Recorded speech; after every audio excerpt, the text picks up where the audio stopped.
Olá, meus amigos, olá, minhas amigas, sejam todos muito bem-vindos ao nosso canal de Estudos Espíritas.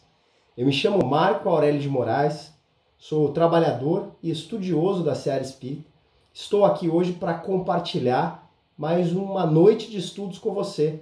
Nosso tema de hoje é perispírito. Hoje nós vamos estudar sobre a origem, a destinação e o conceito de perispírito para nós espíritas. Antes de mais nada, rogamos ao Mestre Jesus que com a sua perseverança possa nos inspirar. Muito bem, meus amigos. Perispírito. O que vem a ser propriamente? Perispírito é o envoltório semimaterial que liga o espírito ao nosso corpo de carne.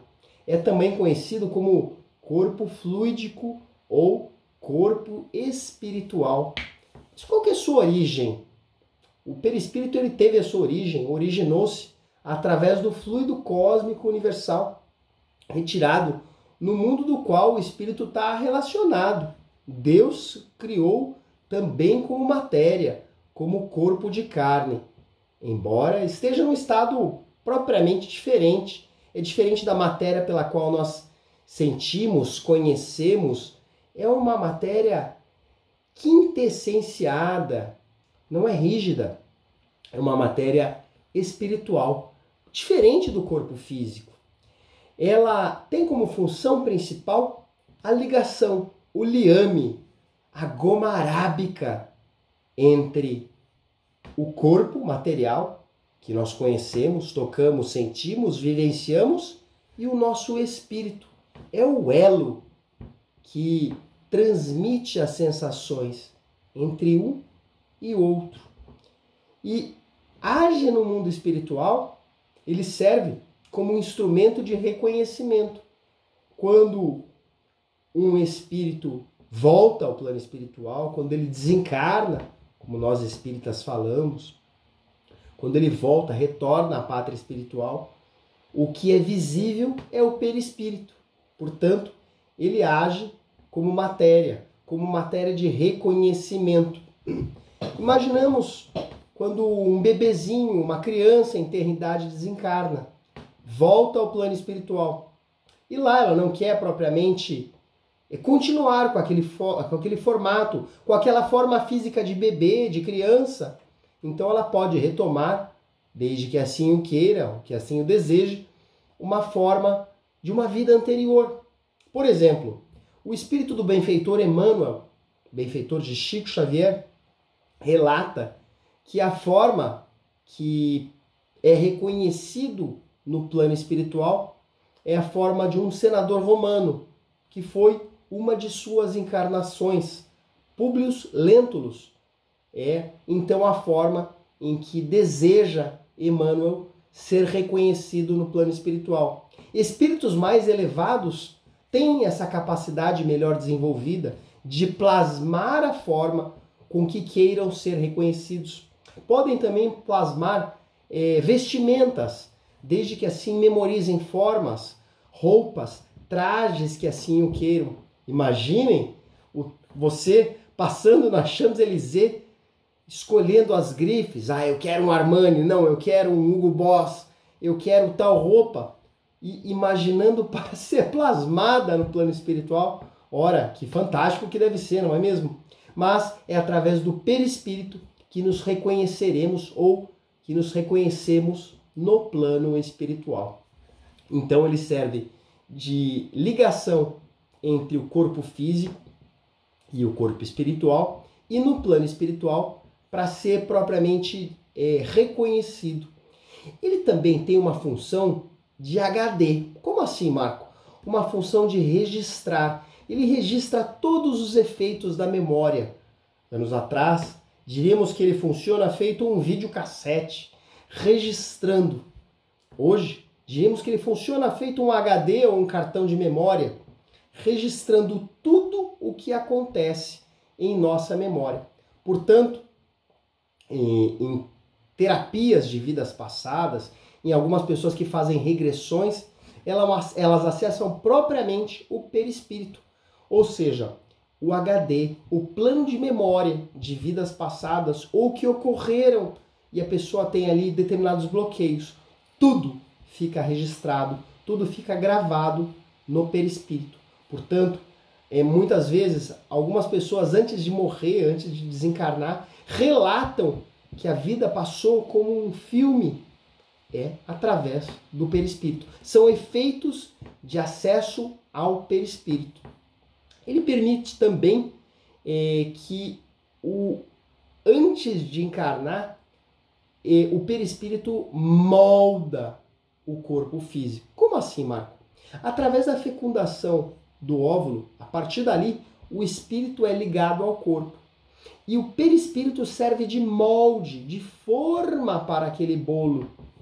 Então, por muitas vezes, quando uma pessoa vem a lesionar, a se autolesionar, vou dar um exemplo de um suicídio, é como se a forma do bolo amassasse.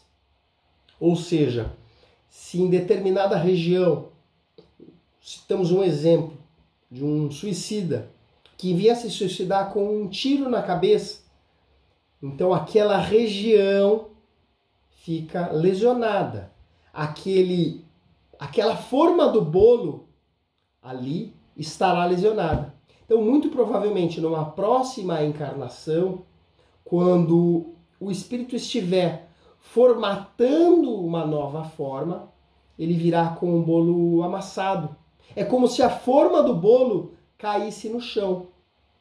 O bolo vai vir com um certo defeito, com um certo problema, pode vir com uma certa anomalia. É assim que funciona o nosso perispírito, pois ele serve como forma. E havendo alguma imprevidência daquela pessoa, daquele ser humano, numa determinada região, ele provavelmente virá com um defeito, com uma anomalia naquela área que ele lesionou. Marcou. Então você está me dizendo que se eu sofrer um acidente, eu vou lesionar o meu perispírito? Não propriamente. Isso funciona não quando a pessoa é vítima, mas quando a pessoa age diretamente contra o seu próprio corpo, contra o seu perispírito. Tomemos o exemplo do suicida indireto. André Luiz nos narra isso no livro Nosso Lar, pela psicografia do médium Francisco Cândido Xavier. Lá, André Luiz relata que vem a desencarnar e vai para o umbral. E chegando no umbral, permanece por 8 anos e é atormentado por espíritos que o chamam de suicida. Mas ele propriamente não se suicidara, mas houve um suicídio indireto ao cuidar mal do corpo, ao fumar em excesso. Lá, André Luiz relata que lesiona o perispírito, que causa uma lesão ao perispírito. Então é um exemplo clássico que eu gosto de citar. Por quê? Porque há uma lesão não direta, mas indireta ao perispírito. Logo, não é vítima. É diferente de um acidente, em que a pessoa não causa aquilo, ou de um homicídio, em que a vítima nada contribuiu para aquele evento. Não, aí não lesiona o perispírito. Mas, quando há uma intenção, uma vontade, ou um resultado previsível de um fumante, de um alcoólatra que vai lesionar, então, muito provavelmente, numa próxima vida, numa próxima encarnação, há aquele registro na forma do bolo, onde aquele fumante inveterado, que pode não ter tido nenhum problema naquela existência, poderá vir numa existência futura com alguma anomalia, com alguma dificuldade no segmento respiratório, como por exemplo asma. Não quer dizer que todo mundo que tem a asma tenha sido um fumante numa vida anterior. Não estou dizendo isso. Mas que um fumante que fumou de modo inveterado, desequilibrado, que lesionou o seu perispírito, poderá, em alguma existência, desenvolver algum problema respiratório. É isso que eu estou dizendo. Então, ele serve de molde, de forma. Gosto também de citar o exemplo do liquidificador. Como assim, Marco? Para visualizar melhor. O perispírito ele funciona como se visualizássemos um liquidificador. A base do liquidificador, ele precisa do copo, mas tem também a tomada. Imaginemos a base do liquidificador, o nosso corpo físico. O copo como sendo o espírito. Mas o copo e a base se ligam sozinhos, sem a energia vai pular. Não, é necessário um fio que vai ligar na tomada para produzir energia. Esse fio é o perispírito.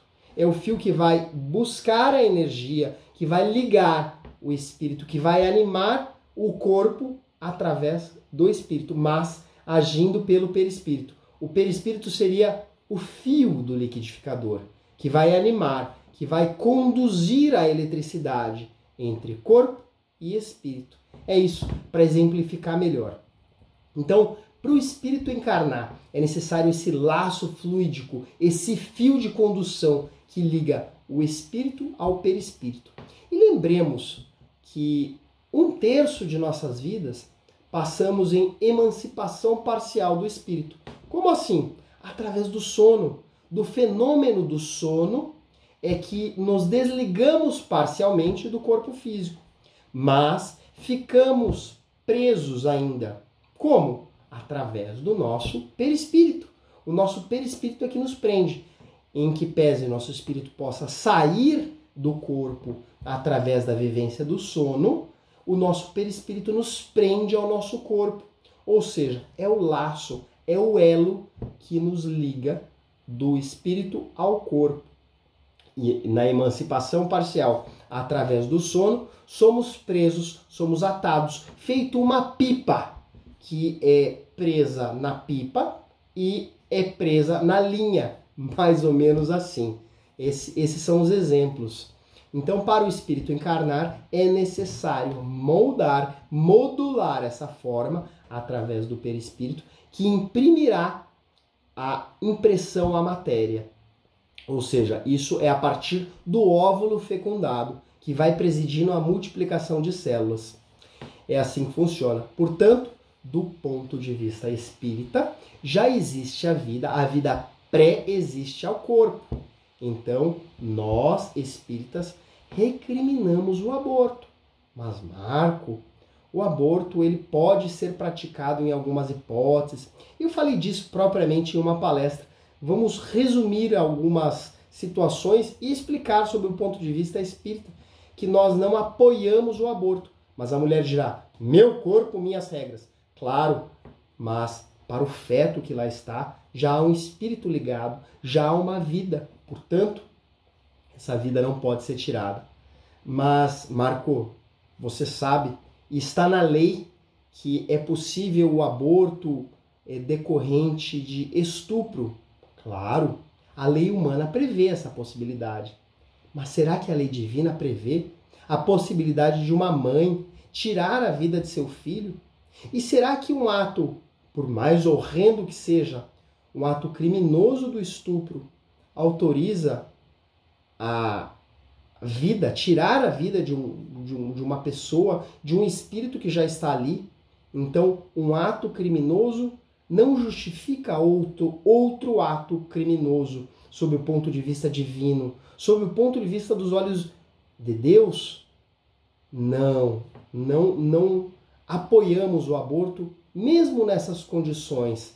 E se você, mamãe, não conseguirá suportar essa situação de gerar o filho e saber que esse filho é decorrente de um aborto, de um ato criminoso, é possível doá-lo para adoção. Mesmo após o parto, você não precisa nem ver o seu filho, se assim não aguentar, poderá doá-lo para adoção. Tem tantas mães hoje que não conseguem engravidar, tem tantas famílias hoje que dependem daquela situação da adoção. Então você, mamãe, que está assistindo esse vídeo e que não tem a intenção, porque essa gravidez é indesejada, decorrente de um estupro, decorrente de um ato criminoso, você pode doá-lo para adoção. É isso que a doutrina, nesses casos, recomenda. Só que não se esqueça que tudo acontece pela permissão divina. E que esse espírito que está ali, sendo ligado a você, pode ser um espírito amigo, que esperou por tantas oportunidades, por aquela encarnação, que está ali vindo para te apoiar, para te ajudar, diante de um planejamento encarnatório, e que você, diante daquela atrocidade que o foi, poderá interromper essa gestação. Então nós espíritas não apoiamos, ao contrário, nós incentivamos a que a gestação ocorra até o seu termo, e se não for possível a mãe cuidar do filho, que ela possa entregá-lo para adoção. Há meios legais para isso, para essa prática da adoção. A doutrina espírita só apenas e tão somente autoriza, não, na verdade não autoriza, porque o espiritismo nada proíbe, mas recomenda apenas e tão somente em uma situação o aborto. Quando o aborto é para proteger e tutelar a vida da mãe. Quando a vida da gestante, da mamãe, é colocada em risco, aí sim a doutrina esclarece, fundamenta que a vida da mãe será mais importante sob o ponto de vista divino, proteger a vida da mãe que já existe fisicamente, que já está no corpo, que já está ali formada, do que a vida do bebê. Então, nessa hipótese, a doutrina espírita recomenda, quando não houver outra possibilidade, a doutrina diz que é recomendado para proteger a vida da mãe. O perispírito, qual que é a evolução? Ele acompanha sempre o espírito, em todas as etapas de evolução espiritual. Portanto, ele antecede o berço e ele precede o túmulo. Ele acompanhará o espírito após a morte e ele está presente no espírito anterior ao nascituro. Ele acompanha o espírito. Portanto, mesmo há espíritos mais evoluídos, espíritos que já gozam de superioridade, até mesmo os espíritos puros possuem perispírito. E não nos esqueçamos, perispírito é matéria. Perispírito não é matéria como nós conhecemos, é matéria quintessenciada. E aqui eu vou dar um nó, provavelmente, na cabeça de vocês. Porque até mesmo nos planos superiores existe matéria. Marco, mas não é tudo espiritual? Sim, mas há matéria espiritual. Essa matéria quintessenciada, em que os espíritos podem se reconhecer. Não uma matéria como conhecemos propriamente, mas uma matéria quintessenciada. Portanto, o perispírito possui peso, que fixa o plano de vida espiritual e acompanha os seres que lhe são semelhantes. Ele possui o peso dos fluidos. Como disse, se nós assim imaginarmos, gás também é matéria. São matérias num estado diferente, distinto daquele que nós estamos acostumados. Ele possui também densidade e responde pela sua maleabilidade, podendo ser mais denso ou menos denso. A sua espessão depende, e tanto maior, quanto maior for, mais desenvolvido será o espírito, quanto maior for o seu perispírito. Ele possui energia, ele vai revelar a luminosidade. Portanto, quanto mais elevado é o espírito, maior a sua luminosidade, e quanto menos elevado, ele será mais opaco. Ele tem uma textura própria, e não é idêntica à textura dos espíritos. Perispírito não se confunde com espírito, pois ele fica externo. Espíritos inferiores também possuem perispírito, só que um perispírito mais grosseiro, um perispírito mais denso. Portanto, eles ficam imantados, eles ficam mais presos ao mundo em que habitam. Imaginemos um mundo primitivo, um mundo cuja matéria ainda é mais densa, cujo instinto é de sobrevivência. Portanto, o perispírito será mais denso, mais grosseiro, correspondente àquele mundo habitado. Imaginemos um mundo mais elevado, um mundo cuja matéria é menos densa.